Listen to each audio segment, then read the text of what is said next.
regaining to the original thing after some maybe like since sir's topic is like post injury, and regaining to the post COVID situation is also the same, no? So this topic will really help us to gain the knowledge how to post ourselves, how to get back ourselves to the original thing which we had been doing. And I take this opportunity to thank Dr. Saril sir, who has showed much enthusiasm to organize this entire program. And also I would like to thank Dr. Suresh Reddy sir for for delivering his motivated speech for us and motivating the Karnataka team. And I thank the state coordinator sir, State President sir, Dr. Ifti sir, and Dr. Ayyappan and David sir. And also I have to mention here about the South IAP team with CK sir as a joint secretary, and Dr. Rajan Samvel sir and Dr. Ranjani sir for the ECs of South Zone, who had always helped the entire team of Karnataka WC Women's team and motivated them for all the activities which they had backed up together. I congratulate all the participants who have come forward to gain the knowledge from us. Thank you, sirs. Thank you, ma'am. Now, I would like to give a small review about our speaker. Our speaker's name is Mr. Nagarjuna. He's a senior sports physiotherapist working in Sakra Institute of Rehabilitation Science, Sakra World Hospital, Bangalore. I welcome you, Dr. Nagarjuna. Sir, please go ahead with your seminar. Yeah. Thank you, ma'am. Thank you. Good evening, one and all. So hope all are well and safe in pandemic crisis. Well, firstly, happy Mother's Day for all mothers across the globe. Ma'am, am I audible? Yes, sir, you're audible. Yep, thank you. So once again, I would request all the participants to go make sure that your video is not live. Please block your videos so that we have a clear streaming of the seminar. Thank you all. Yes, sir. Please go ahead. Yep. So firstly, happy Mother's Day to all mothers across the globe. Secondly, I would like to express my heartfelt gratitude to IAP Women's Cell, Karnataka, and superiors and colleagues of my organization for giving this opportunity. And I would like to thank my friend whom I admire, Mick Hughes from Australia, whom I follow regularly. He is himself a pioneer for ACL rehabilitation. So by posting a regular research updates across. So thirdly, nothing, let's get into the topic without wasting any more time. So let me just share the screen over here. Well, so got it.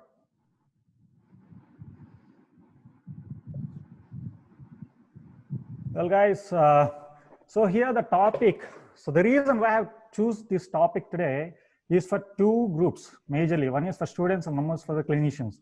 So students, why?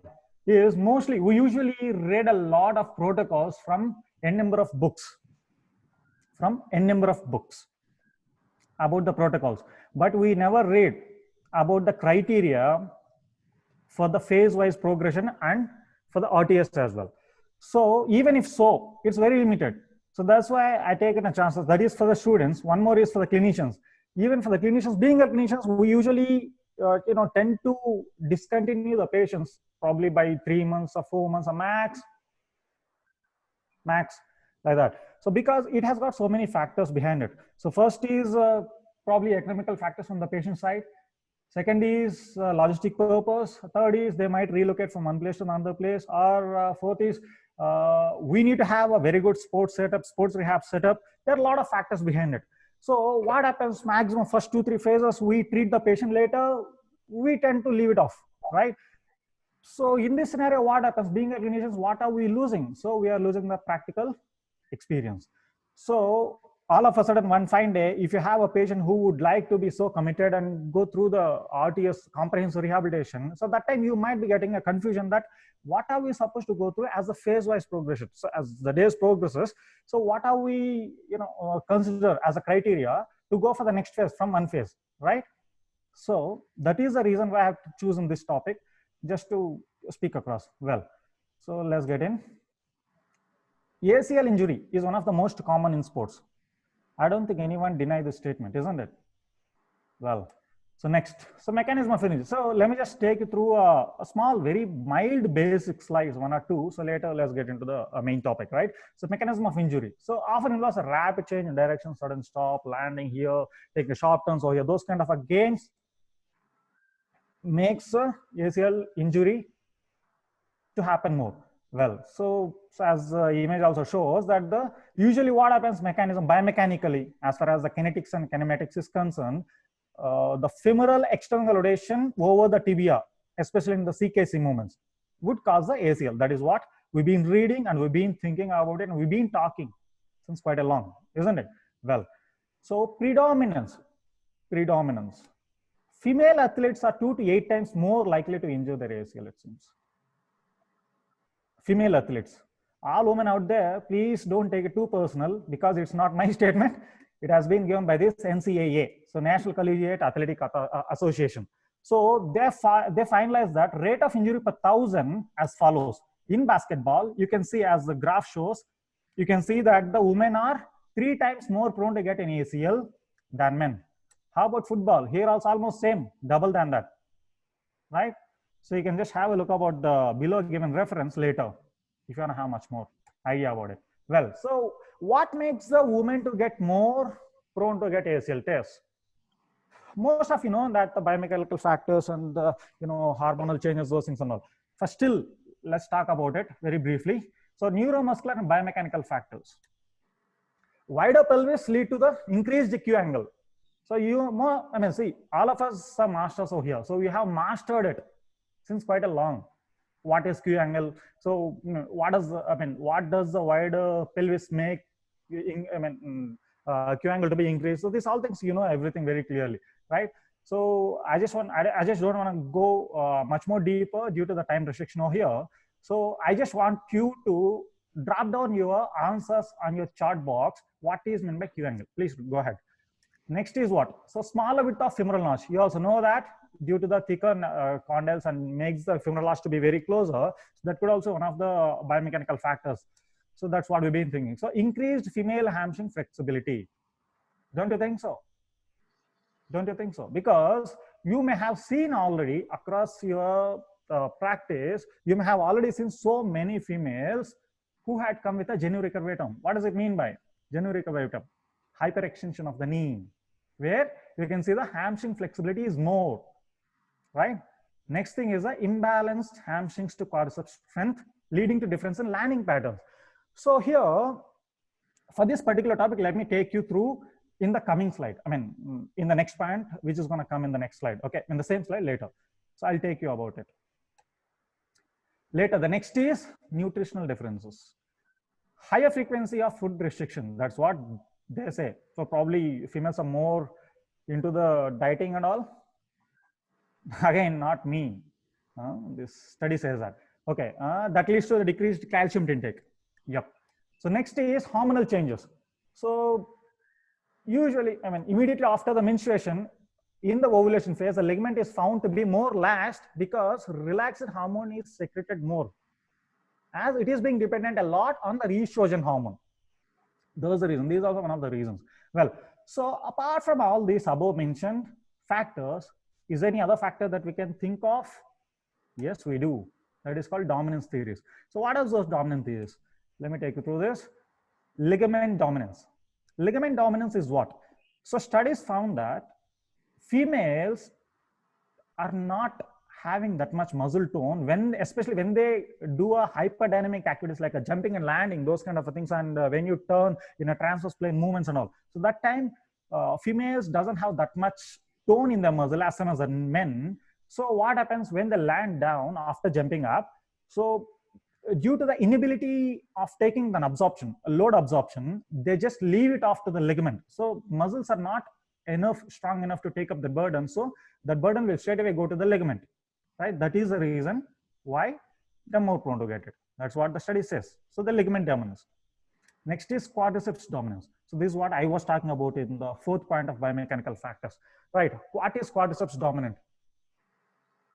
Let me just give one example. So fine, you're riding a bike on the road, probably by 50, 60s, and all of a sudden you put a rear brake, which is a back tire brake. Falling might be very less. The chances of falling might be very, very less. Just think about applying a front brake instead of applying a rear brake all of a sudden. What happens? Chances of fall is more because the force, the torque force, which is being associated with the inertia that is being happening from backside, make you to fall down, right? So here also just apply the same principle over here. So if you want to have a safe landing or safe deceleration, that should happen from the backside, not from the front side. If you have it from the front side, obviously you're gonna have a twisting motion. The same thing happens over here for your femur also. That end up having an external rotation over the tibia, especially in a CKC movements. That is why the quadriceps dominant, that talks about it. Fine. Well, next is leg dominance. Leg dominance is what? So females tend to put more weight on one side of the body only in their day-to-day life activities. That's what the study says, right? That's the reason probably after 50, 60 years, with osteoarthritis, females always tend to, complaining of pain more in one side initially, in initial days. Later, obviously with the compensation, they might have a leg pain on other side as well. So this is the reason. This could be one of the reasons. Yeah. Next is trunk dominance. So very important, trunk dominance. So again, as I told you, when when an athlete land down after jumping up against the gravity, they don't have that much tendency to hold their internal oblique muscle. Internal oblique means it has got a very vital part over here to stabilize your trunk, especially when you do the transverse plane movements, right? So since that muscle is not so active in women, they are, what happens if, what happens in this scenario? They tend to deviate their body weight off the midline, center of the gravity and center of line, right? That makes the femur again to be externally rotated. Well, simple. So these are the dominant series, and above, as I said, that's some of the factors that may cause the woman to be more prone to get ACLs than men. Well, so next is what? Fine. So after the injury, let's say an athlete comes to you. So what is the first question that you might encounter from the patient? What is the first question? Probably the person who plays, athlete. First question would be this, isn't it? When can I return back to my sport? Yes? Well, so what could be the probable answer from you for this? What could be? Are you gonna sit down in front of the patient and keep reading about our protocols and timelines, everything? Or are you gonna say something about the injury even beyond this line? Yes, we must have to. So if you ask me, I would tell, bro, just cool down. So you see ACL surgery. So now, we're talking about surgery, okay? Conservative management, not conservative management. It's only the surgical management. Okay, so let's have a tab only on the surgical management. Well, okay, fine. So I'm gonna say like this. So you would, however, have to go for the surgery. Just let's assume. Well, so after the surgery, the ACL surgery is completely peculiar than any other surgery else in the body, you can say in that way, right? And it has got a lot of phases, that the patient has to get themselves back. They have to hold themselves back until 9 months. That's what most of the studies is. Not most, in fact, almost all studies says that. So 9 months, they'll have to hold themselves back, right? So out of this 9 months time period, they do have almost 5 to 6 phases, and each phase lasts for 1 to 1.5 a month. Well, so initially 1 to 1.5 a month, you might be, being a clinician, you might be working very well close to the patient. Later, you never know what happens, right? So you need to you need to make the patient be aware about it. And see, most of the surgery, you never know what the surgeon tells after the surgery, whether the patient is supposed to go for the comprehensive rehabilitation immediately after the surgery, or probably wait for 6 months or 9 months or something like that. I still have patients who reported to me after 11, 13 months as well. Well, okay. So there's so many things that you can make the patient understand in so many ways, right? But if you still ask me precisely to speak about it, This is how pathway for return to sports. Fine. So before that, so literally you need to make the patient get scared. That's what I do. By saying what? See, the ligament which has been grafted newly is like a small baby. Well, you need to treat it like a baby only. Just like that, as simple as that. Right? So you can't just make the patient do the phase 5 exercise in phase 2 itself, or vice versa in any other phase for that matter. Right? So that is why, so we do have to follow this pathway very particularly and clearly, specifically to the phase. Well, so it's again purely based on the patient's response to your activity, always. What is the pathway? Let's get in. So readiness for the surgery. Why is that so important for you? If you get a surgery, see, if you get a tear, you directly go for the MRI and you would consult an orthopedician and they would suggest to go for the surgery. Would you directly go for it? Or do you have something to do even before that? Yes, you must be doing something in terms of prehab. Yes, most of you may have thought, right? Yes, prehab. Yes. After that, well, surgical procedure later. So initial recovery in the first phase, let's say, your pain and swelling alleviation, and in the form of getting a knee ROM back to the normal. So these all things work out on the phase 1. So when static control, static proprioception, these all things, right? The second phase, regain full knee strength and movement. I mean, it is quite self-explanatory, right?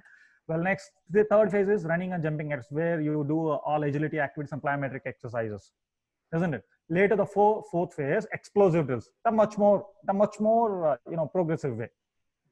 Later, you're gonna think about return to sports screening, which is very, very important. Right? Without screening a patient by having certain criteria before they go for the return to sports, before they go for the sports, you're not supposed to send them back without this, and you must be screening the patient like that. Well, after that, phase 5, sports specific drills on field, and if everything is okay, then you allow the patient to go back. That's how it is. Okay. If you don't do any step like this, as I mentioned over here in the as the flow chart, if you deviate in any way, you might end up having some problem, right? You might be having, encountering unwanted and undesired consequences later. Fine. So if you feel that it looks a bit clumsy, I will try much more. I'll try to determine much more of to make it easy. That is functional movement. Functional movement in the phase 2. In the phase 2, this will happen. So the phase 2 refers the functional movement. How about that? Functional performance. Phase 3 and phase 4 refers this functional performance. And the last is functional skill. So this principle, you don't have to have an ACL surgery patient only. In fact, this is for any sports injury, whether the patient has come with, the elbow, elbow pain, a knee pain, a heel pain, whatever it is, doesn't matter. So you need to follow this only. So the first thing is to get back to the movement normal. Later you go for the performance, then you think about a skill. All right, this is how your protocol should go on. Later what? Prehab goals, criteria for surgery. You need to set certain goals even before go for the surgery. Even for the surgery itself, there is a criteria, right? What are those? So eliminate the swelling. You must eliminate the swelling, isn't it? So why is that swelling elimination should be so considered? I'll tell you later. So what it is and why is that so important? So regain full range of motion. Yes, it is. And next is what? Regain 90% of strength in quads and hamstring compared with other side. Yes, it is. They should have it. Okay. So these three are the major criteria to consider even before go for the surgery. Later the surgery, these all things, so BTB, which is a patellotendon graft, and DLSTG, semitendinosus gratilis, and they make both the tendons to be looped in and, insert. Later what? See, after the surgery, if you wanna, always ACL comprehensive rehabilitation protocol is quite huge, quite complex, isn't it? It has got a lot of phases, so many variations that you need to consider always in each and every day, right? So right from the very first day, let's think about a knee movement in terms of the weight bearing, isn't it? So in terms of the quadriceps control, quadriceps firing, this right from that till the last RTRs, you'd have a lot. So if you want to put each and everything on the paper, this is how it looks. Let's say static knee control. Static knee control is being marked under the week 4, right? So if any patient comes to you probably by 6 weeks, 6 months, even after 1 year, of very first day after the surgery or next week. So what are you going to do? So you're going to give this chart to the patient and ask them to mark till that particular day, according to the components that we have been mentioned over here. So if the patient is marked exactly on the green cell or even before the cell, then this is absolutely fine, right? By any chance, if the patient is marking beyond the green line, green mark, what does it mean by? It means the patient is going somewhere out of the planet. You definitely and immediately need to get the patient back again to our rehab universe. Well, good. So what is the first complication that you might get it? So the pain, yes. So these are things not at all a complication, but atrophy, which we usually are often neglected, yet very significant complication. Why is this so? We've been thinking about a knee ROM, so pain reduction, swelling reduction, weight bearing, these all things. But how about atrophy? We usually tend to neglect this, right? So what does that, I mean, what happens? And why is it so important to, have a tap on it always? I'll tell you. So as per the below mentioned study over here, they say that total volume of quadriceps with normal leg as follows. 11% deficit immediately after 2 days of surgery. So in terms of total volume of quadriceps, when they compare with other leg, 11% deficit is there immediately after the surgery. Later, followed by 7 and 3% deficit in 6 to 12 months and 12 to 18 months respectively. So even after 1 to 1.5 years also, it will haunt you. It will keep haunting you, right? Because you really think that if you have a very, unusual or undistributed, unequal, muscle mass, will you be really able to go back to the sports and play the way how you were doing it earlier before the surgery, before the injury? No, right? So this is the reason. Well, just have a look about this image. It's a cross-sectional image in the thigh, so which is comparing from healthy limb to the ACL reconstruction limb. So you can see that. So the VMO and rectus femoris. So substantial difference from these two muscles to this, from the healthy limb to the ACL reconstruction limb. And so is a vastus intermedius as well, right? Very important. So why is it so? Actually, why does it happen? There are two proposed theories. What are those? Arthrogenic muscle inhibition. Most of us know that, right? And another is central activation deficit. Okay, well, so what happens? So please, post down your answers about this. What is this in your chat box, right? So let's discuss about it later. So this guy reported to me by 7 months post-op. Which leg has got a surgery? Right, most of you may have found that his left knee has got a surgery. Yes, absolutely perfect. Yes. So in the same way, let's have a look about other two patients also. How about these two? These two had reported to me by 10 months and 12 months respectively. Still, they have a very evident atrophy from surgical leg to the non-surgical leg, isn't it? So this is the reason I'm saying why the atrophy to be considered very carefully immediately after the surgery and to be treated very perfectly to avoid this, right? Well, criteria. So till now, as I told you, most of us will work a lot on the patient up to first phase, 2 phases, even third phase, probably max up to 3 months.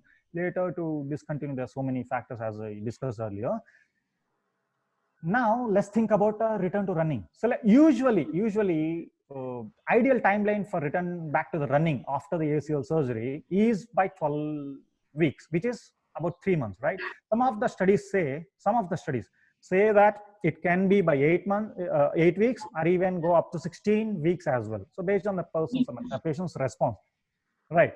So, but the median time is 12 weeks, which is 3 months. The patient should be able to initiate the jogging or running by 3 months. Only because of the time has been passed by 3 months, will you leave your patient go back to the running? No, there are certain criteria you should think about always. Otherwise, how? What does it happen? Simply, relapse. Where do we take it again? So it's very significant to think about a criteria, before you leave the patient to go for any sort of a phase, because let's say there are so many factors. Once already the patient may have got surgery, injury or surgery. After that, what happens? So psychologically, physiological, economical, social, in so many ways, in employment ways, so many ways, the patient must have already been depressed, right? You're not affordable to take any negative chance over here in order to avoid all these things by avoiding the re-injury or relapse. That is the reason it must be very, very perfect, very clear. Okay, so criteria. So as per the below mentioned study, the quantitative performance-based criteria as follows. Full AOM or more than 95% of the normal limb. Second is no pain or less than 2 UNVAS. Third is limb symmetrical index. It is usually, what does it mean by? Usually compares from the injured leg to the uninjured leg, right? So in terms of strength in the flexors and extensors, it should be more than 70%. Next is the hop test, as soon as that. Apart from that, as far as the kinetics and kinematics is concerned, we would have some other criteria as well in terms of qualitative. What are those? Single leg getting up from sitting on the bed at knee level. Second is symmetrical slow stair deceleration. Be very particular about this qualitative performance. You should be very, very careful about it. However, quantitative you're gonna get it, but qualitative is very difficult, right? So symmetrical, third is symmetrical duration of swing phase, especially while walking. Swing phase, when you compare from the right to left, swing phase duration should be symmetrical, equal from both the sides. So these are the qualitative performance. If everything is fine, then don't think about anything directly. Blindly you allow the patient to go for the running. Next, what? So just look about this patient video. This patient is able to get up off the bed, which is at his knee level height. He's able to do it comfortable, no problem at all. How about the second patient? He is struggling, isn't it? He's struggling. In fact, his left knee has got surgery. He is checking on his right knee whether it is possible or not. Yes, it is possible, but on the left knee, it is not.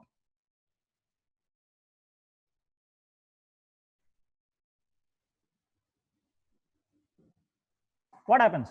What is happening? So what's the difference from that patient to this patient? So he is absolutely, ready to go for the running.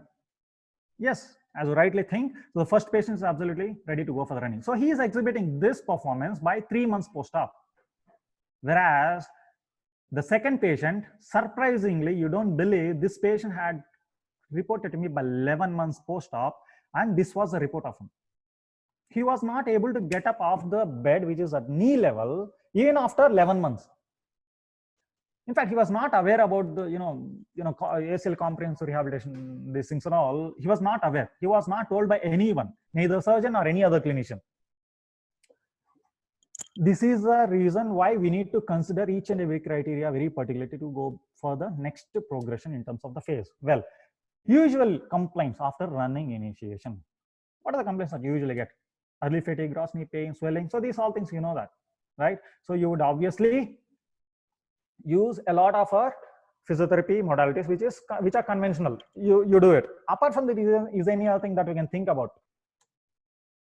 Endurance training, core stabilization, right? Yeah. Well, what is the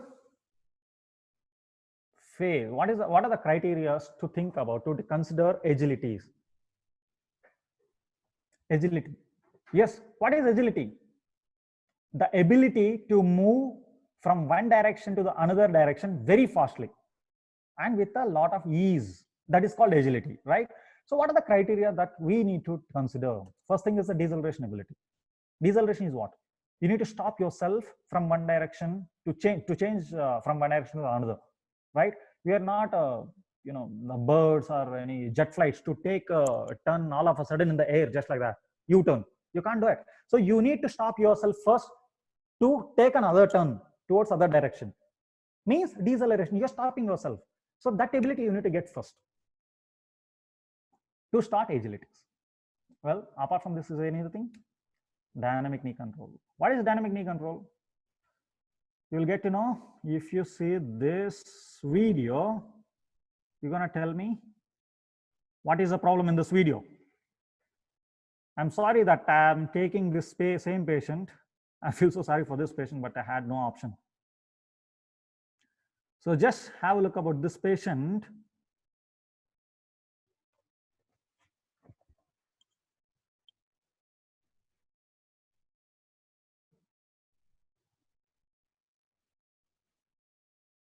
What's the problem?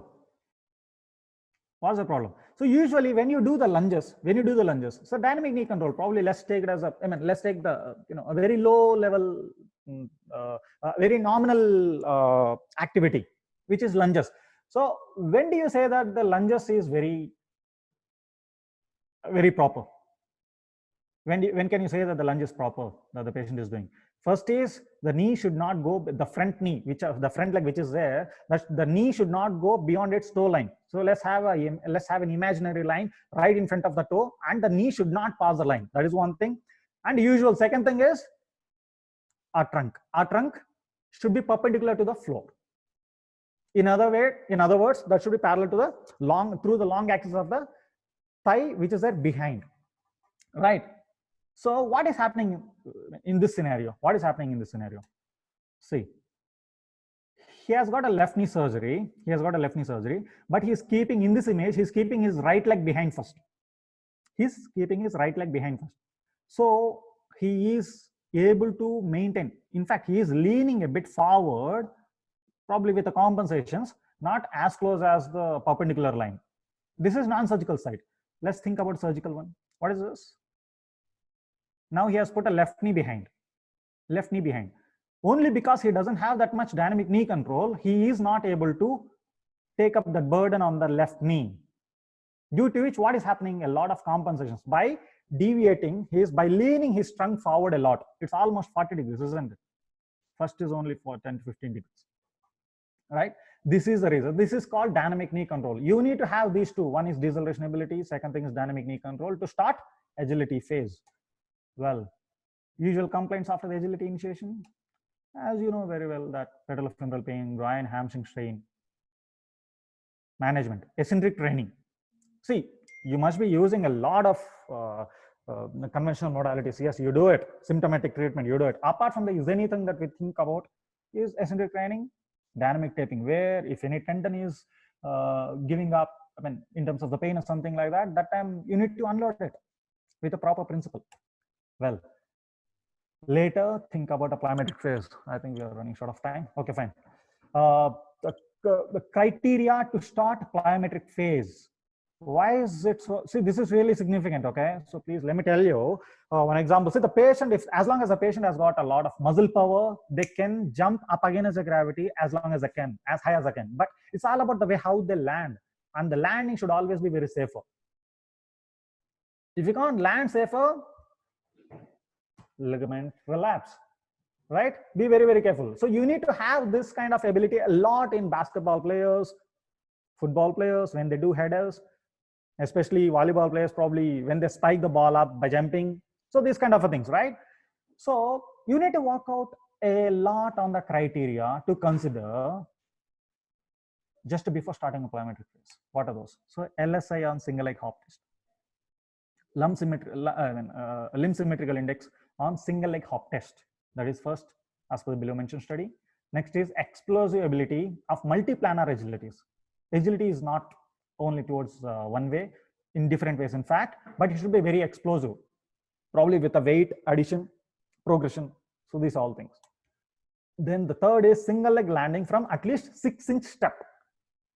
Let's assume the step which has got a 6-inch height. From there, the patient is supposed to decelerate by landing down on the single leg. That is called single leg landing from 6-inch step. So these are the 3 criteria that we need to consider. Next is what usual complaints after plyometric initiation. Yes, again the same, but here you might get a lot of fissures in between the patellar tendon. Be very particular about it. You can always suggest the patient to go back and get the ultrasonography done, diagnostic ultrasonography, to confirm, right? So heel pain, why usually they tend to, they're using a lot of anti-gravity muscles, so to lift themselves up against the gravity, right? So that's why a calf muscle is one of the major anti-gravity muscles that works on. That's why. So management again, dynamic tape unloading. Apart from that, dynamic upper body and trunk stabilization to reduce the burden on the legs, lower extremities. Well, later, well, so far till plyometric phase, we are done. So what is next? Criteria for RTS, which is very, very, very important. Which is very, very important. So based on, so this was a study done in 2016 where they have included 104 athletes for RTS with below mentioned criteria. What are those? 90% of quadricep strength of uninjured side. And next 4 variations of single leg hop test. What are those 4 variations? One is forward single leg hop test. Second is triple leg. And third is crossover triple leg. And fourth is side hop. These are 4. So through this, they have concluded that this is the one.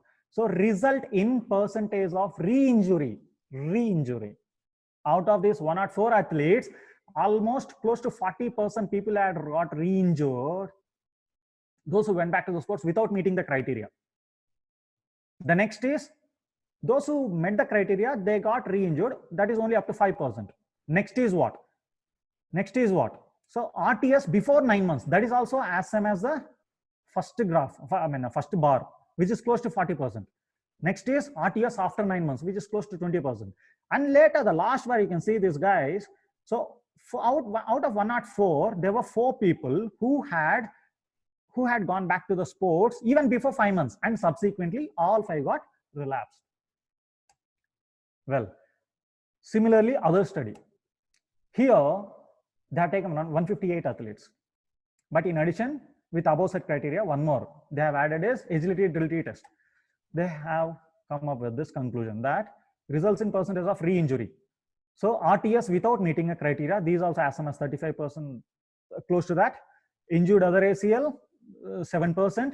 RTS before 8 months, close to 26%.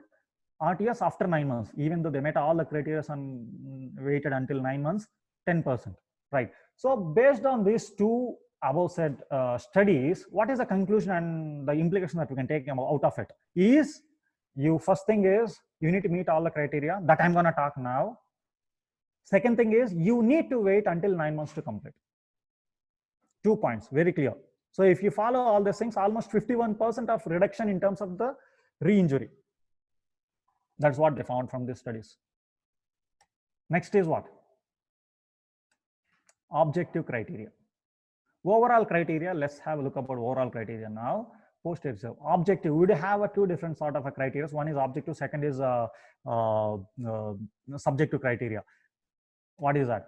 First is flexibility. You need to work out on your, you really need to check and evaluate your entire general body evaluation, flexibility evaluation. The second is functional movement screening. So this screening, some of the studies contradicts that it doesn't have that much specificity and reliability.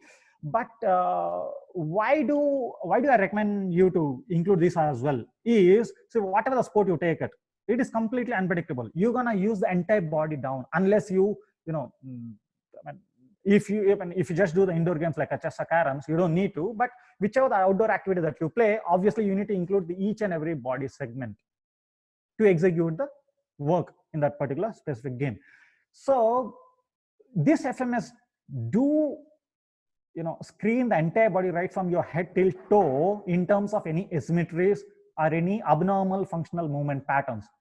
Right? This is very good tool. All right. So that is why I always urge you to include this one in your criteria list. So the next is what? Agility agility test.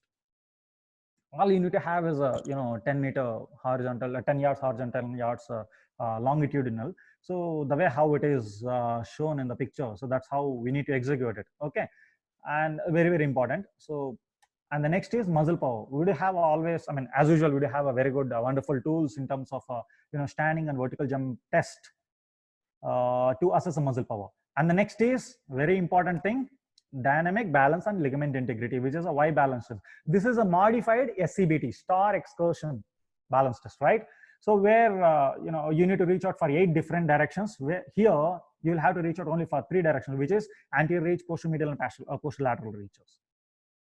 Next is what? Dynamic knee control. Well, this guy is the one whom I was talking about, Mick Hughes. He's one of the authors of Melbourne ACL Rehabilitation Guide. He himself is doing this single leg hop test. So what are those 4 variations I mentioned earlier? Yes, you know, right? Well, these are the objective criteria so far we have discussed about. Next, what are the subjective criteria? First is Tampa scale of kinesiophobia. It has got 11 components that talks about the scare or the confidence that the patient has got so far, right? They'll have to, this sort of a question is they'll have to express themselves. The next is lower extremity functional scale. It has got 80 points. Out of that 71, if they get it, then they're passed. So in the first TSK 11, if they get a score in between 11 to 18, they're passed. If they get beyond 18, they're not passed, they fail. So in the same way, lower LEFS 71 out of 80, yes, they're passed. In the same way, other way. So ACL RSI, return to sports after injury scale. Okay, would you have this as well to consider as a part of a subjective criteria? 3 different wonderful questionnaires that we have got. Next is, well, perfect. So everything is done so far. Everything is done so far. Do you think the patient is absolutely fine? Okay, will you leave the patient just like that? No, that's not a right idea. What you need to do it? Prevention of re-injury post ACLR. You need to think about it, isn't it? They might play on that particular day when you leave the patient to go back to the sports. They're absolutely fine, but you never know. You never know what happens later. See, this re-injury prevention programs are irrespective of the surgery. Irrespective of the surgery, across the globe, each and every team that you take, they are following these 5 popular injury prevention programs. Sports metric program, FIFA 11 plus warm-up, PEP, knee program, especially Netball Australia. So footy first program, AFL. So these are all the things. Very particular. Okay, below is a reference. You can just always refer if you want to do it. All right. So this is the thing. I think I'm almost there to conclude my talk. Fine. So let's summarize the talk that we have been having it so far. So first is injury predominant and its factors. So you know how it is. Next is pathway to RTOs. Next is prehab and the criteria for the surgery itself. Later, criteria for running agility and plyometrics as well. Studies on percentage of re-injury upon RTOs with by having certain criteria. Later, objective and subjective criteria, as I mentioned just before the slide, and prevention of injury program. Right? Those 5 popular injury programs across the globe. Next, take home message.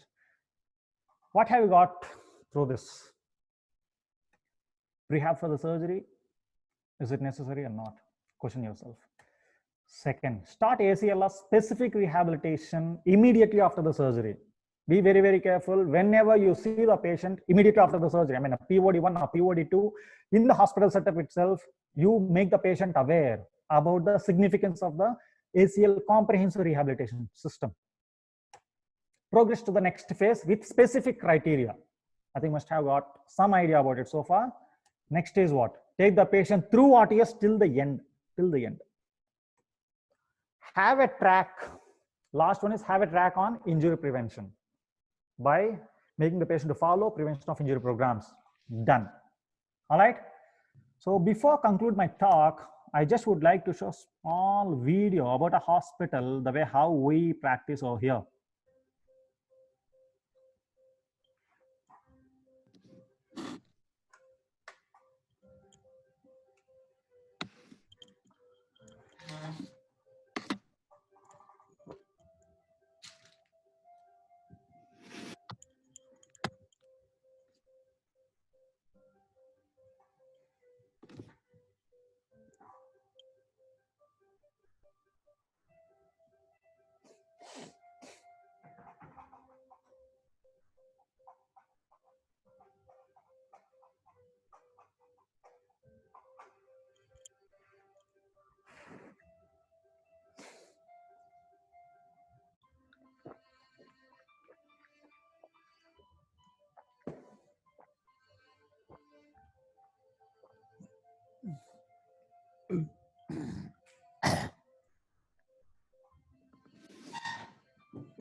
कैसा है?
Well, guys, hope you have got something today from my talk. So if you have any concerns or queries about this, you can always reach out for me through this. Thank you. Thank you, Dr. Nagarjuna. It was very enlightening, your presentation. We have a lot of Thank you. questions that's been asked by the participants. So shall we start the question and answer session? Yeah, please go ahead. So the first question that's been asked is, which type of graft is most suitable for RTS?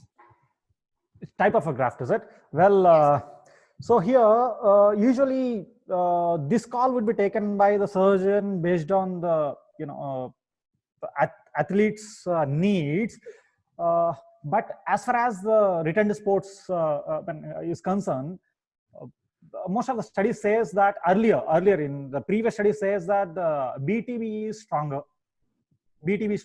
By contradicting that, but the reason behind that is, since it has got bony ends on both the sides, that will much more blend with a grafting place. So that's why they suggested that earlier. But nowadays, as the days progress, other studies says that the hamstring graft is much more reliable, because an athlete always would like to go back to the sports as early as they can, right? So they will have to undergo for the accelerated protocol, right? So to have an accelerated protocol in terms of the knee bending and all, since BTB is the one, since BTB means it's a patellar tendon graft, right? So if they take a graft from anterior portion of the knee, they might be facing a lot of problems in terms of the knee pain. Still the lack of confidence, those things and all. That is why they suggest that the hamstring graft would be more reliable for that. Later, nowadays, the study is saying that there is no change from that to this. There is no significant change from that to this. In fact, any graft is fine for that. Yeah. Hello? Yeah, thank you. Yeah. The next question is, when can the knee brace be taken off after surgery? It's very simple. So the knee brace, what does it do? Basically, what does it do? It provides the stability when your knee muscles, your thigh muscles are not active enough to hold on your body weight when you stand, right? Basically, it talks about the static knee control. If you don't have a static knee control, that is when the knee brace will fall in place, right? So once you get the static knee control, as I mentioned also in that one slide, that as a part of the timeline, by 4 weeks you're supposed to get a static knee control. So till then you can wear the brace. If everything is if the entire rehab goes well, very perfectly, you can remove it off by 4 weeks. Later you get on with a ROM hinge knee brace. That will also go ahead for 2 weeks. Later you think about wean it off. This is how it is. So basically, as long as your static knee control is not sufficient, you'll have to wear it. The timeline ideal is by 4 weeks. 4 weeks. The next question that's been asked is, when can we start a knee extension in an OKC? Yep. So there's so many contradictions and conspiracy theories about this particular activity. If you ask me, you can start do it. So earlier, what the people used to think is you're not supposed to do any OKC activities. Instead, you need to do only the CKC activities by doing a squats or something like that, stair climbing, standing on single leg, to to enhance the early static proprioception around the knee joint, right?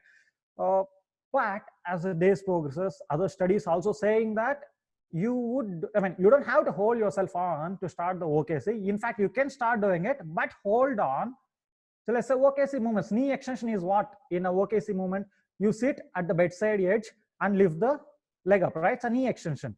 So when you do the knee extension from 90, so when you sit beside the leg, it would be 90 degrees. 90 degrees. So you're going to take it up through all the way until 0 degrees, right? So when you do this knee extension, some recent study says that when you do this knee extension, you lift it up, but only lift up to 45 degrees. So this one you can hold on up to 6 to 8 weeks. Later, after 6 weeks, you go ahead with a 0 degrees. From 90 to 0, you straight away go ahead. So there's one question asking that, is it possible to unload the joint with taping? No. Joint cannot be unloaded. Joint cannot be unloaded. As a part of my speech, I spoke and I mentioned that if any tendon can definitely be unloaded, but not the joint. tendon can be definitely unloaded. And that too, the type of tape that you choose. Okay, if you take a tape called, kinesio or resid kind of a thing, that may not work much more. But you take a dynamic tape, that would definitely work a lot in terms of the stabilization, that you can unload the muscle a lot. Okay, sir. A ligament can also be unloaded in certain parts, especially when you're not bearing the weight on the joint. Okay. Let's say if you have any inversion sprains or inversion sprains, which is quite usual, very common. So that's where, just to have that inversion sprains are very common, very, very common. So once the inversion sprain happens, that is an injury which has got a lot of recurrence than any other injury in the body. So if you have got that one, so what happens, usually you work out on the first 6 weeks of rehabilitation with a static progression, dynamic progression, by even before that swelling reduction, pain reduction, and by unloading the ligament comfortably. Then after 6 weeks, then you think about the tape when the patient go back to the dynamic activities in a day-to-day life, like say walking, walking on uneven surface, or jogging or running, or even sports also by 6 months. So the next question what we have got is, do you really need 9 months of rehab to perform a sports activity? Could you explain why such a long period is needed? So this is not my statement, in fact. So this statement was being given by the 2 studies that I have put down just now here. This is really important.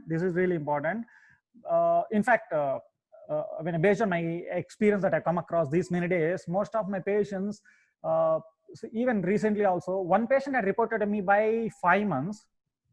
This patient has subsequently, he reported me by 5 months, and he has, he was going through the entire rehab for 2.5 months or so till 8 months. Well, so he has got a lot of confidence that he is about to, he's absolutely fine and very ready to go for the sports, right? So without informing me, he directly went back to the sports. He's basically the badminton player, so he started playing a badminton. So through one of his colleagues, I got to know that he got a secondary ACL again. Okay. And one more patient also I got who plays a football. He also went back to sports by 8 months itself, without informing, without clearing the RTS screening, criteria screening. So he also subsequently injured his leg. So that is my experience. But the studies that I have posted over here, they have taken almost 158 athletes in one study. Another study has got 104 athletes. So that's not a, I don't think that's a small number to carry up the research. So we can rely on this. Yeah. Question is, once the players start playing, complaints of pain and discomfort after playing for half an hour. What could be the reason for that? Pain? Once the players start playing, yes. He starts complaining of pain and discomfort after playing for half an hour. What could be the reason? It could be so many factors. It could have a lot of factors. We can't rely on single factor on it. See, if it is, physically related things, definitely. I think this question is related to the person who had got a surgery and went back to the sports after the comprehensive rehabilitation, isn't it? So in this scenario, this is the reason why I'm particularly concerned. Putting this RTS criteria is this only. So you work out on this criteria, and one of the criteria that we have got, which is objective, is FMS, functional movement screening. In that, it has got a almost seven screening tests. 7 screening tests. It has got 7 different screening tests. 7 components basically. So each and every component tests the some of the body segments in our body, right? So in this scenario, we'd have a scoring system. So if you have each and every component can be given 3 score, which is a maximum, and 0 is least. 0 means if the person has got a pain, you can score only 0. In that way, maximum score that can give is 3. So as I told you, it has got 7 components. So 7 into 3, which becomes 21, which is that's a maximum score. Out of 21, the athlete should get 17. Then the person is, allowed to go for the sports. The person is said to be meeting the criteria as long as FMS is concerned. So here itself, if it is any problem like that in terms of the structural problem or physiological anything, so the therapist is the one, the physiotherapist is the one who's going to take up the call whether the patient can be left off for the RTS or not. Like that. Here itself, you need to take a call on it. We should not think about after the patient go back to the sports and if the patient gets a pain or something like that. There's so many pain can come irrespective of the surgery, irrespective of the rehabilitation. Any patient can get it. It's all about the way how you respond to the activities and that you're playing in the as a part of your play. Okay. That's it for today. Thank you, Dr. Nagarjuna, for joining. Thank you. Thanks a lot. Thanks a lot again. I would like to express my heartfelt gratitude to each and everyone, especially IAP Women's Cell Karnataka team and my managers and superiors in our organization. Thanks a lot. Thanks a lot. Yeah, and I would like to also to Dr. Ayyappan for joining us for this meet, and Dr. Saril for helping us to get in associated with Sakra Hospital. Thank you. Thank you once again, all of you. I should meet you all tomorrow. Thank you. Thank you. Thanks a lot for this. Thanks a lot for the wonderful experience. Thank you, Dr. Nagarjuna.